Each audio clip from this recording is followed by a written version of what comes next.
This is Pet Life Radio. Let's talk pets.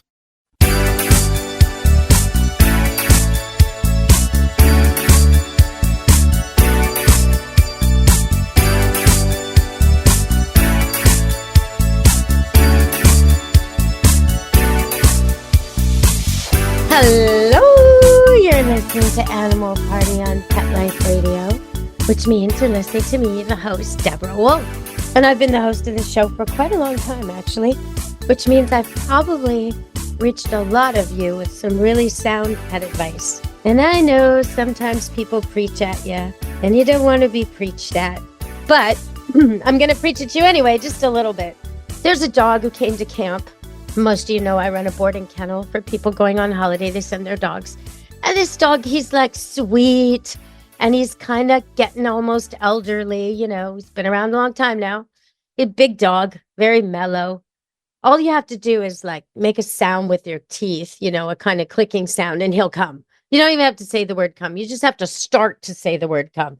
Very, very sweet, docile, easygoing guy. Does whatever you want.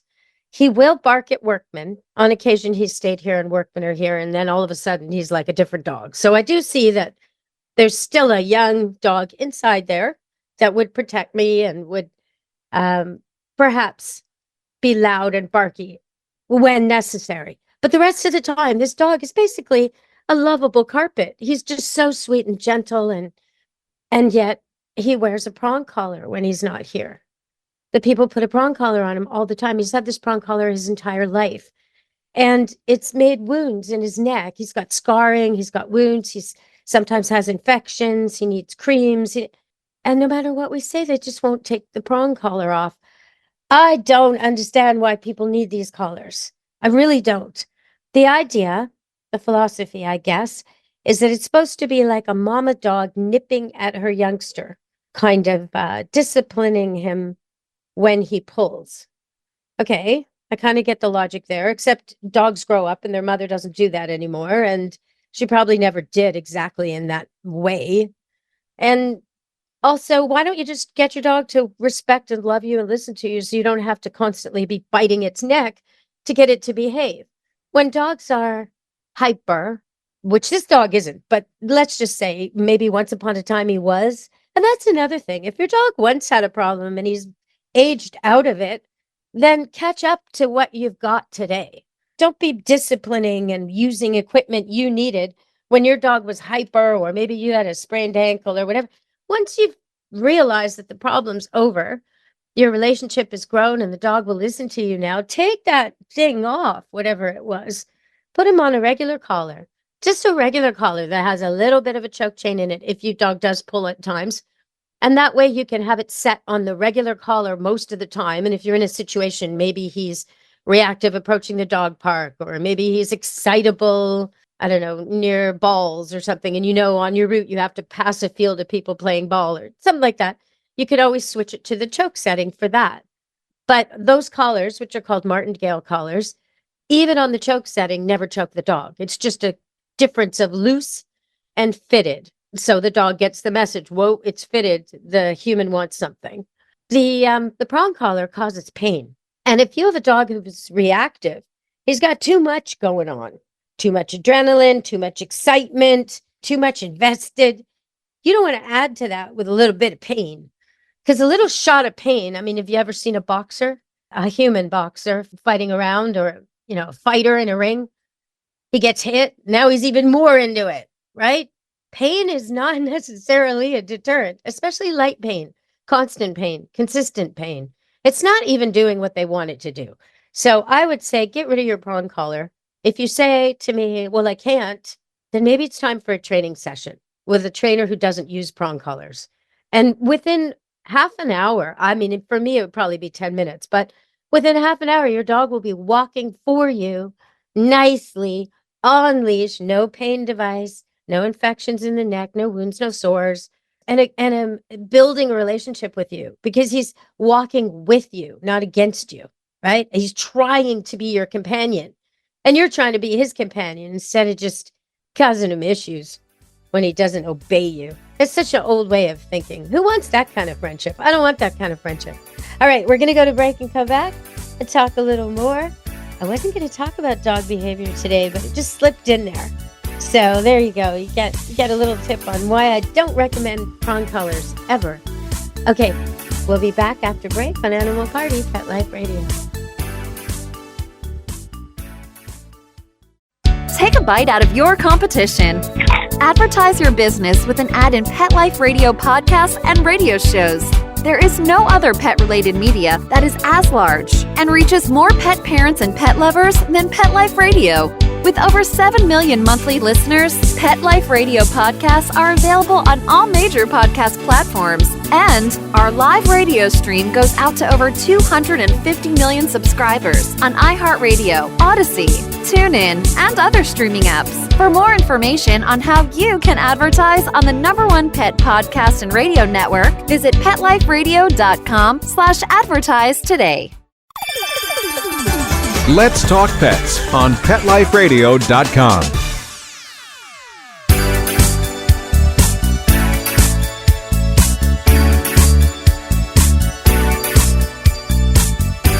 Hello, we're back on Animal Party, Pet Life Radio. And, well, I want to talk about wildlife and vehicles. Here's the thing we don't often think about, right? Only 4 people a year die in Canada from wildlife hitting their car. Okay, so usually you times it by 10 if you're talking about America. So that would mean probably about 40 people, roughly. I mean, it could be more. Your rate might be worse. You guys might be worse drivers. I don't know. But in Canada, about 4 people a year die. But 10,000 animals die. So the animals are really taking a hit on this. Right? 6,000 to 10,000 animals die every year in Canada because people are hitting them with their cars. So yeah, there's so much of this. I've got so many statistics sitting before me, like 20,000 collisions a year. Okay, so they're not all deaths. Some of the animals survive, maybe wounded, maybe never to have a good life again, maybe to die later. I don't know. But you got to slow down. And when you see those signs, you know, the beautiful road signs, I love these signs where it shows like, it's funny how it's different in every place, but it'll show some kind of beautiful silhouette of a deer kind of galloping or leaping or something. And it's meant to tell you, slow down because you're going to hit one if you go too fast. They're unpredictable, especially deer. I see them all the time on the road. And like the other day, I was on this road, Dewdney Trunk Road, the speed limit's 60. I was going 60, and then I saw a deer on the road, and it crossed the road, but in a very weird way. It sort of crossed the other side of traffic, and then crossed in front of my car, and then crossed back halfway, and then decided to continue and cross back in front of my car and went into the shoulder. And so I had honked a bunch of times at the traffic, so everybody stopped, and this deer kind of did his thing. But the guy behind me in a truck was freaking out. He kept yelling at everybody who would listen. He's not even on the road. He's not even on the road, as though we should all resume speeding by at 60. Well, the deer hadn't quite decided where he was going to go. And they leap really fast. So I don't want to ruin my car or your car. I don't want to hit the deer. And the deer was an adult deer, looked like a female. It probably had babies on one side of the road or the other. So I'm anticipating more deer, right? I just don't want a collision. I don't want dead animals. I don't want damaged cars. This guy should just slow down. And all of you out there, if you're in a wildlife zone and you see an animal that you think has made it across the road, it might be part of a herd. It might have babies with it. Like, just look around, slow down, take a picture if you like. Deal with the road rager behind you. Who cares? There's more of you stopping than there are of him honking. But if you go fast and speed through, you might hit that animal. You might damage your car. You might cause a pileup with other cars. So it's totally not worth it. So just be careful. And deer are so much more common along the highways and urban places now than they were 20 or 30 years ago. And they're the ones that are really, I mean, moose, yeah, you hit one of those, you're in trouble. A few months ago in the winter, a bear ran after my tire and I hit a baby bear, but he was fine. I was going slow though. But, you know, these things do happen. Now, I know I live in the woods in a very rural place. But lately in the news, I've seen reports of bears. There was a bear that broke into a car in a suburb of Vancouver called North Vancouver. And bears are really good at getting into things. The thing about bears, they almost have a thumb, sort of like a raccoon, almost. And they have very strong, dexterous fingers and hands, paws, beyond human capacity to even understand the strength of a bear. I mean, really, they can topple a car, no problem. Their talons can cut through metal. Nothing really stops them, but they're very intelligent. So they can actually open your car door or your trunk because, well, they have an amazing sense of smell. So maybe your kid left a chocolate bar wrapper on the floor in the back, or maybe you did, or maybe there's bubble gum or mints. I mean, it could be anything in there, a tea bag, anything that smells like food, and they think there might be more food. So anyway, in a suburb of Vancouver, which is a big city, third largest city in Canada, so compares to many cities of the world, lots of people. Okay, in a suburb, bear finds this car, decides there's food in it, breaks in, and he can't get out. No, he can't. Now, it's really hot here right now. We have a heat wave, and no animal should be left in a car. So authorities get called, and the police come, and they break the back window. Yeah, because the bear was going to die from the heat. But you should see this car. Oh, my goodness. So bears are good at getting into things, but they're not always good at getting out of things. So around here, we always set our alarms and, lock our cars at night, even if you're not worried about people breaking in. You don't want a bear to break into your car because trying to get out, they destroy your entire car. So that's what's happened. And just speaking of the heat, since we're talking about it, I can't believe I still have to say this, but so many animals die in hot cars. And I know it's summer all over the place right now. Well, last year, our local provincial SPCA, so the whole province-wide, the state basically, got 837 calls for animals in hot cars. That's a lot. People should not be doing that. They've already got 300 this year. So, and the weather just picked up. It's been raining up until now. So that's very alarming. Anything can happen to delay you. Your dog doesn't need to get to the brink of dehydration and heat exhaustion while he waits for you. And then you come out and you rescue him over and over and over as you do your errands. That's ridiculous. Leave your dog at home with shade and water and maybe a frozen treat and cool place to be. And that's just, your dog doesn't want to be in that car. He might think he does, but he doesn't. Now, what do you do if you see one of these cars? You can't just break the window. No, you can't do that. Although I've been tempted. At the chiropractor a few weeks ago, I was really tested, but you can't do that because it's against the law for one thing, but also the animal, there's glass and you can get hurt. The animal can get hurt, traffic problems, all kinds of issues. The animal can escape. It's really not a smart thing to do. So what do you do? Well, here you have a couple of choices. You can call this helpline. It's only for my province, 1-855-622-7722. That's the helpline. Or you can call the local RCMP, the police, basically. So, and if you call the police in your state or city, they'll be able to tell you what helpline to call if you haven't already researched it. But you might want to look it up and know the helpline because that's what you're supposed to do. You're supposed to take note of the license plate, vehicle color, make and model. If it's located to any businesses nearby, that helps them find it. But with GPS, they should be able to find it. Any address that you've got, tell them if the animal's showing signs of distress, what those signs are. And, like convulsions, vomiting, staring, salivating, panting, no panting at all, any of those things. And then just stay there until they come rescue the animal. So that's what you want to do. Okay, everybody. Oh, heavy topics. We're going to go to break and come back with something beautiful. Stay tuned on Animal Party, Pet Life Radio. Molly, here's your dinner. Zeus, that's not your food. Don't let that happen to your precious cat. Elevate your cat's eating experience with the Cat Tree Tray. The Cat Tree Tray keeps your cat's food off the floor and conveniently located on the cat tree. It's the perfect way to eat. It's a beautiful wrought iron tray that easily attaches to your cat tree and keeps dogs and other critters out of your cat's dish. A must for multi-pet households. There's a 6-inch tray for large bowls and a 4-inch tray for smaller bowls. Purchase your cat tree tray today. Go right now to cattreetray.com. That's cattreetray.com. CATTREETRAY.com. Let's talk pets Let's talk pets. on Pet Life Radio. Pet Life Radio. PetLifeRadio.com.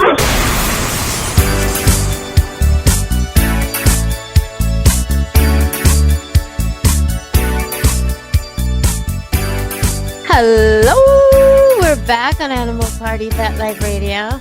Something beautiful, huh? Is that what I said?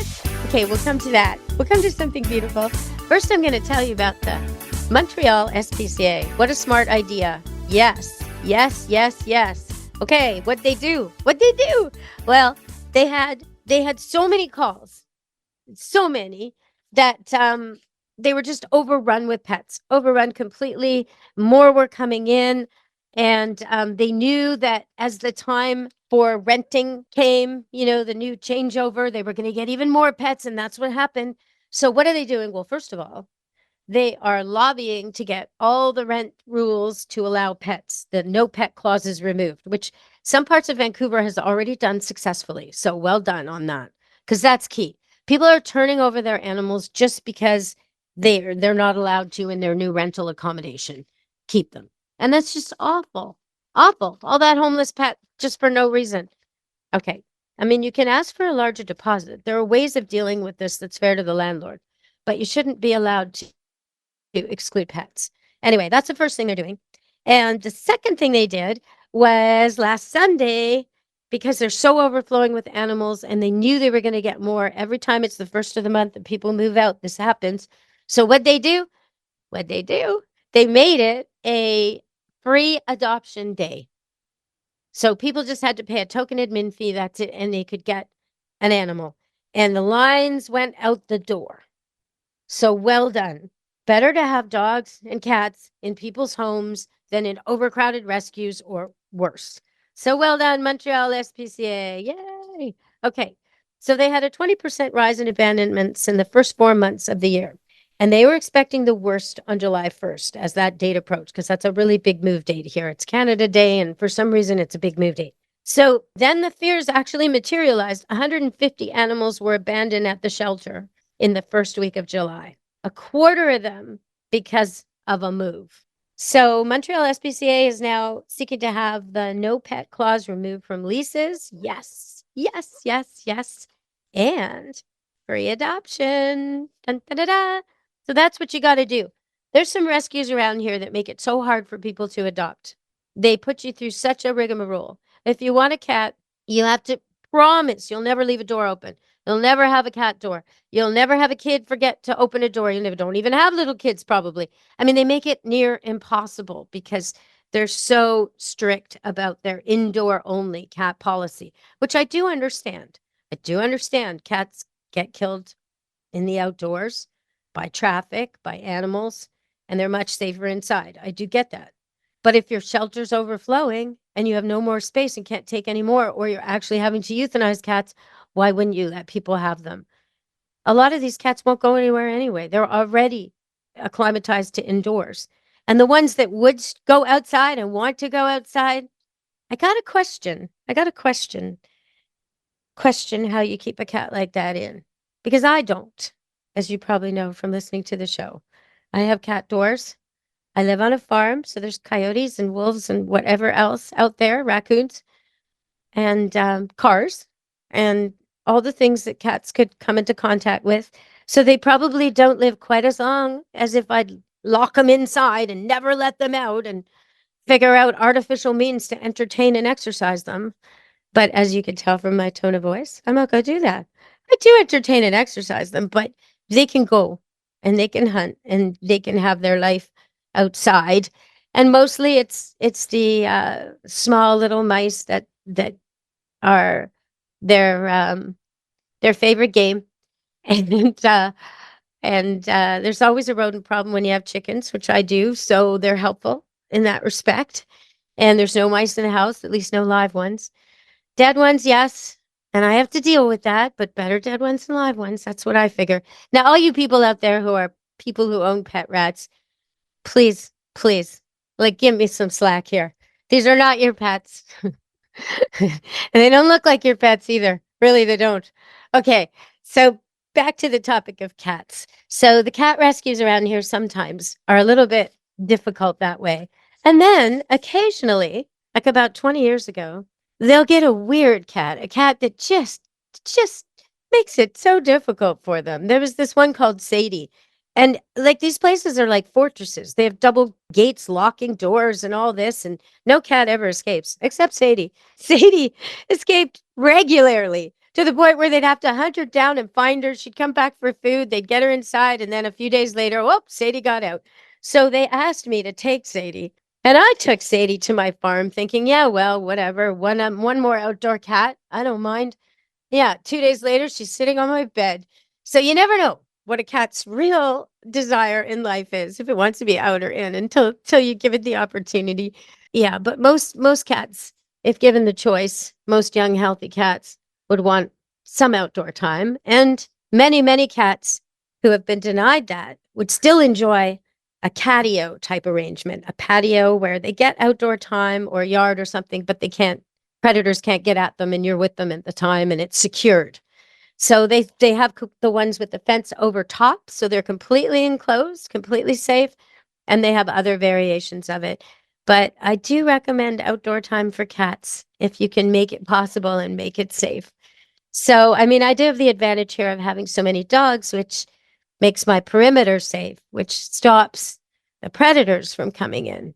And then my property extends down from the road. So the cats have very little interest in the road itself. They want to go to where the mice and things are down in the fields and by the river and near the chicken coop. So they're not very motivated to go to the road. And you kind of have to structure things so your animals are motivated, tempted to do the right thing.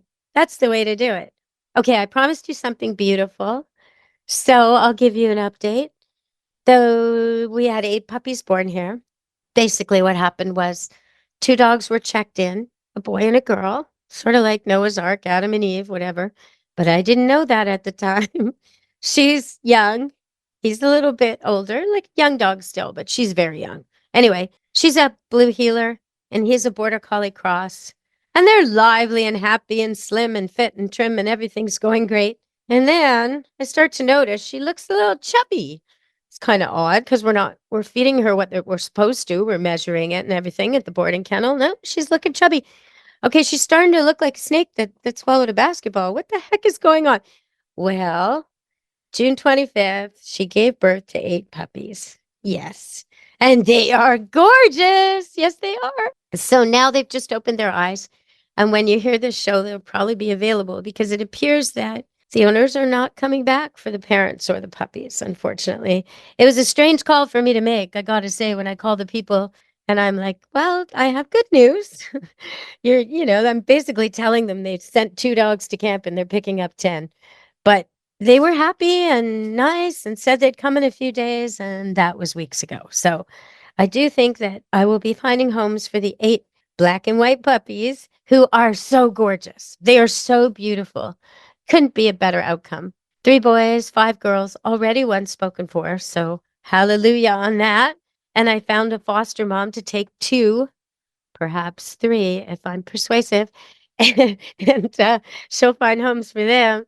So we're just working on the rest and then the parents. It's not something I wanted to do this summer, but it's definitely a labor of love. And the beauty of watching a dog become a mama and take care of her young and watching them open their eyes, see you for the first time, see their mom for the first time, the way they sound, the way they smell, all of that is amazing. It's just a beautiful, beautiful scene. The second you walk into the barn, you get this vibe of just contentment. It's energy, but it's a baby energy. I can't explain it until you feel it. But the mom is looking at you like, look what I did, all proud and happy, happy, happy and excited to see you. And the babies are all squirming around and talking because she's left them to greet you. And you go over to them and they're all excited to see you too. And they're looking at you like, oh, that's you who's been petting me all these weeks. Hello. It's an amazing hello.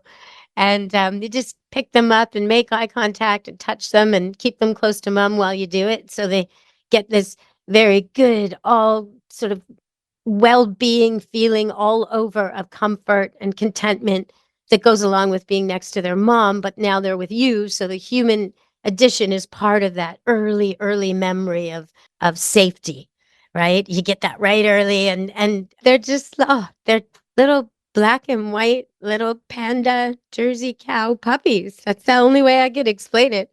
Gorgeous little things, and none of them are weak. There's a few little ones and one very large one, but neither parent is big. Mom's quite small, maybe 25, 30 pounds, and dad's about 45 pounds. So they're not huge dogs, and they'll be herding dogs. And if anyone local is interested, by the time you hear this show, they'll probably be available. So check out Camp Good Dog. Oh, if you want to see pictures of these beautiful puppies, we do post them regularly, along with pictures of our campers. So go to Facebook, Camp Good Dog, and we're up in British Columbia, Canada. And we post pictures of all these different dogs from the city who come here when their owners are on holiday. And you see them get like dirty. You see them roll in tall grass and swim in the pond and play with other dogs. For the dogs, it's like living at the dog park, when all your friends are there. It's and your owner's not too busy to take you, and it doesn't matter what the weather is. You're still gonna get to go for walks every day off leash, and so they're pretty happy. You'll see them grinning from ear to ear. And right now we have a heat wave, so most of them, even the ones that don't swim, they kind of half swim. They wade into the pond and cool off, or intentionally get splashed by other dogs going in and out, that kind of thing. So they cool off. And it's just a beautiful, beautiful time of year out here in British Columbia. We manage through this dark, wet winter. And then this year, like last year, June, we called it Junuary because it was wet. Very, very wet. And now, ta-da, it's a heat wave. It's 80 degrees, 25 to 30 every day, and no rain in sight. And so people like me are happy, very, very happy. It does mean, though, that we have to worry about fires. And so you should have a crate or kennel for every pet you've got. Now, they do collapse, so you can fold them all into one and use it as a storage box, but you should have one. I find dogs like them. Just to have one out somewhere that they can run into during a thunderstorm or when kids are bugging them or whatever. You can even take the door off it. I find dogs like to have one around, but you should have one for every pet, and you should have meds. And if you've got prescription meds, keep a copy of the prescription in case you have to relocate with your pet and go fill it somewhere. You might not be able to reach your vet. Your vet may be flooded or under, a fire or evacuation warning too, if it's local to you. So have that all with you. Have rabies and vaccine proofs on your phone or with you. And water and bowls. Collapsible bowls are great. Make sure your kennel's stackable. So if you end up at a shelter or rescue place and they're stacking all the dogs together, your dog's not a pain or not welcome. And if you've got dogs and cats that don't like a kennel, it's time to work on that. It's really easy to do. I mean, cats love enclosed spaces anyway, so just put their food in there sometimes with the door off or open, or put some catnip in there or some toys or play with them in there or cuddle with them in there. I mean, you can get a cat used to a little kennel really easily because they love boxes and it's just a box. So start now, though. Make it something that's not part of an emergency, not part of a vet visit, just cause, just cause. And with dogs, make it a game. It's not just punishment place, right? It's not just go to the vet time. It's where's your ball? It's go get your bone. It's where's your treat? Yeah. And if your dog really, really loves kids, like loves them, some golden retrievers are like this, some spaniels. Most dogs don't love kids to this degree, but they might love a kid. If they really, really, really love the kids, then kids can play with them in the kennel. But most dogs will use the kennel to escape children who are just a little too much. So that's a good thing to remember. And I always choose kennels that don't let the light in. I know it seems to us like they might like it more open, like the cage style, but dogs, their eyes are on the top of their head, and the lights that we choose that beam down on them are pretty irritating. So for a dog to get into a dark, cozy cave, that's kind of important. So the kind that are solid are better. Now, if you made the mistake and you bought the cage kind, you can always cover it with a blanket, as long as your dog's not the kind who pulls blankets through and eats them. You know, if your dog's a well-behaved dog, you can cover it with a blanket, and then it becomes a closed, cozy cave. Oh, I've run out of time already, and I was going to talk about some more stuff. Well, we'll talk about some more stuff next week. Yeah, I wanted to talk about something strange going on with the dolphins and the manatees. So I'll save that for next week. Until next week, from me and Animal Party, Pet Life Radio, be good to your animals. Let's Talk Pets, every week on demand, only on PetLifeRadio.com.